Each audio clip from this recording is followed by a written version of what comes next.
सत श्री अकाल, अस्सलाम वालेकुम जनाब, कैसे हो आप सब? I hope so guys, you all are doing absolutely great and fine. So video है द कोहिस्तानी यूट्यूब चैनल की और वीडियो होने वाली है एक अस्तोला आइलैंड. उसके रिलेटेड हमने सुना था, एक वीडियो बनाई थी, उसमें आया था नाम कि दज्जाल जो है वो अभी वहीं पे ही है, अस्तोला आइलैंड पे है.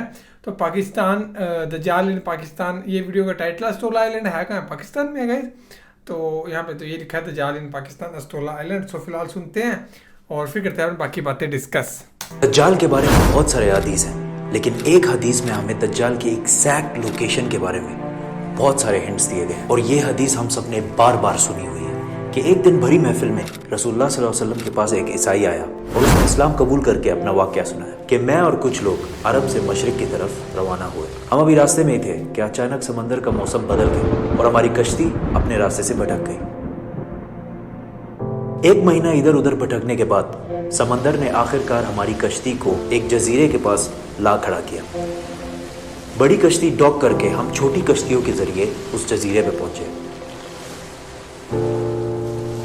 और वहां हमारी मुलाकात एक अजीब किस्म के मखलूक से हुई जो बिल्कुल काला और जिस्म पर बहुत ज्यादा बाल थे उसके. और उसने अपना नाम जस्सासा बताया. हमने उससे पूछा, तुम क्या चीज हो, क्या मखलूक हो? उसने बोला, मुझे छोड़ो, वो उधर एक मंदिर है, उधर जाओ, वहां एक शख्स तुम्हारा बहुत शिद्दत से इंतजार कर रहा है. अंदर हमने एक शख्स को जंजीर में बंधा हुआ देखा और उसने हमसे 3 सवाल पूछे कि मुझे बेसान के दरख्तों के बारे में बताओ, क्या उसमें कोई फ्रूट फल वगैरह है? हमने कहा बिल्कुल, वहाँ बहुत फ्रूट्स फल वगैरह है. उसने कहा बहुत जल्द वहाँ कुछ भी नहीं होगा. फिर उसने पूछा, मुझे लेक ऑफ तबरिया के बारे में बताओ, क्या उसमें पानी है या नहीं है? हमने कहा वहाँ बहुत पानी पड़ा हुआ. उसने कहा बहुत जल्द ये भी खुश्क हो जाएगा. और फिर उसने कहा, मुझे उस उम्मी पैगंबर के बारे में बताओ, क्या किया है उसने अभी तक? हमने बताया कि वो मक्का से निकलकर मदीना में आबाद हो चुका है. उसने कहा, क्या वाकई वो यसरब मदीना आ चुका है? ये कहते ही उसने कहा कि अब मैं बताता हूँ कि मैं कौन हूँ. मैं हूँ दज्जाल और बहुत जल्द मैं अपनी कैद से आज़ाद हो जाऊँगा और तमाम इलाकों में जाऊँगा सिवाय मदीना यानी यसरब के. रसूलुल्लाह सल्लल्लाहु अलैहि वसल्लम ने तमाम लोगों को मुखातिब करके कहा, ऐ लोगो, ये है यसरब मदीना. तमीम अद्दारी जो कह रहा है, मुझे उसमें सच्चाई नजर आ रही है. याद रखो, दज्जाल शाम के समंदर में है और ना यमन के समंदर में. और अपने हाथ से मशरिक की तरफ इशारा करके कहा, दज्जाल मशरिक में है, दज्जाल मशरिक में है, दज्जाल मशरिक में है. अब सिंपल सी बात है, एज वी नो कि मशरिक की तरफ सफर के बाद उनकी कश्ती एक जजीरे पे रुकी थी. So let's just find out all the islands east of Medina. Medina के ईस्ट में there is the famous Arabian sea और इसमें मेनली 4 जजीरे पाए जाते हैं. Lakshadweep island in India, Socotra island in Yemen, Masirah island in Oman and Astola in Pakistan. हदीस में क्लियरली फरमाया गया है कि दज्जाल यमन के समंदर में नहीं होगा. तो ये 2 आइलैंड्स तो निकल गए. रसूलुल्लाह सल्लल्लाहु अलैहि वसल्लम ने मदीना में जो मशरिक की तरफ इशारा किया था, अगर उससे हम एक सीधी लाइन खींचे तो वो बिल्कुल अस्तोला आइलैंड के ऊपर से गुजरती है. और जब जसासा ने उनको उस जजीरे पे एक टेंपल मंदिर की तरफ भेजा था, तो इस जजीरे पे एक मंदिर टेंपल के कोई रिमेन्स तो होने चाहिए. इंडिया के इस आइलैंड में तो ऐसा कुछ भी नहीं है, लेकिन पाकिस्तान के अस्तोला आइलैंड में पता है क्या है?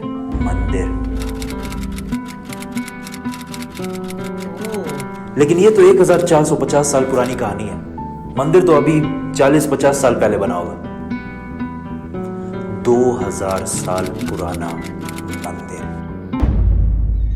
और मंदिर भी किसका? काली माता, हिंदुओं की सबसे खतरनाक और खौफनाक गॉडेस, देवी, जो दिखने में बहुत खौफनाक और जिसके जिस्म पर भी बहुत ज्यादा बाल है. कुछ याद आया? जस्सासा. उन सहाबियों ने जिस अजीब से मखलूक की बात की थी, वो बिल्कुल हिंदुओं के इस भगवान से मिलता जुलता है. लेकिन अगर आज आप अस्तोला आइलैंड जाए तो आपको दज्जाल नहीं मिलेगा. वो आजाद हुआ है या नहीं ये तो नहीं पता, लेकिन ये जो जस्सासा है, इसको गौर से देखें.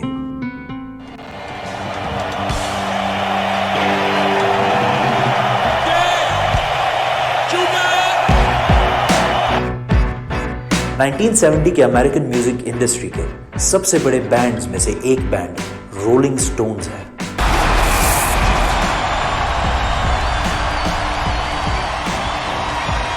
जिसने अपना ये लोगो हिंदू गॉडेस काली माता से इंस्पायर होकर बना है और ये लोगो पिछले सदी के सबसे मशहूर लोगोज में से एक है और रोलिंग स्टोन्स बैंड को one of the greatest of all time माना जाता है।